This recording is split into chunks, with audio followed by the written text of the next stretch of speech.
ప్రస్తుతం తెలంగాణలో చూస్తున్నారు కదా! రేవంత్ రెడ్డి ప్రభుత్వం ఏ విధంగా అనిపిస్తుందండి మీకు? ఏం చెప్పలేమండి. అక్కడ కేసీఆర్ పరిపాలన బాగాలేకుండే. ఇప్పుడు ఈయన పరిపాలన నత్తనడకనే ఉంది. అంతే. అంటే ఇక్కడ చూసుకుంటే మనకి బై ఎలక్షన్స్ వచ్చే అవకాశం ఉంది 10 నియోజకవర్గాల్లో అంటున్నారు. మరి బై ఎలక్షన్స్ వస్తాయంటారా మరి? చెప్పలేం. జూబ్లీ హిల్స్ కాన్స్టిట్యున్సీలో చూసుకుంటే మనకి మాగంటి గోపీనాథ్ చనిపోయాడు. సో ఆయన ప్లేస్‌లో వాళ్ళ వైఫ్‌కి టికెట్ ఇస్తారంటారా మరి బీఆర్ఎస్ నుంచి?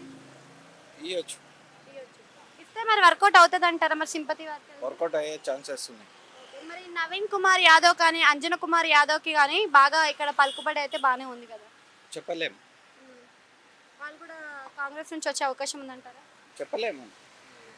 అంటే మీరు ఈ ముగ్గురితో కంపేర్ చేస్తే ఎవరు అధికారంలో ఉంటారు?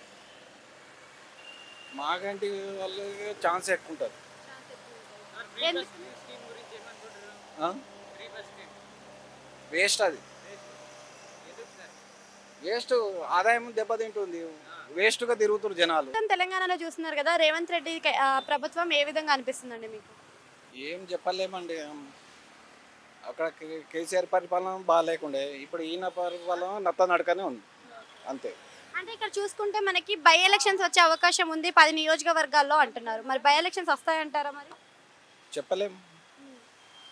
జూబ్లీ హిల్స్ కాన్స్టిట్యున్సీలో చూసుకుంటే మనకి మాగంటి గోపీనాథ్ చనిపోయాడు. సో ఆయన ప్లేస్‌లో వాళ్ళ వైఫ్‌కి టికెట్ ఇస్తారంటారా మరి బీఆర్ఎస్ నుంచి?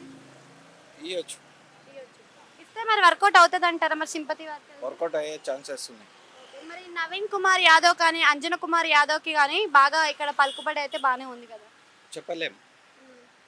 వాళ్ళు కూడా కాంగ్రెస్ నుంచి వచ్చే అవకాశం ఉందంటారా? చెప్పలేము.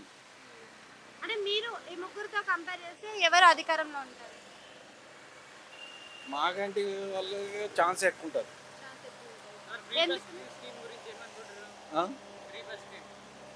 వేస్ట్ అది. వేస్ట్ ఆదాయం దెబ్బతింటుంది. వేస్ట్గా తిరుగుతున్నారు జనాలు.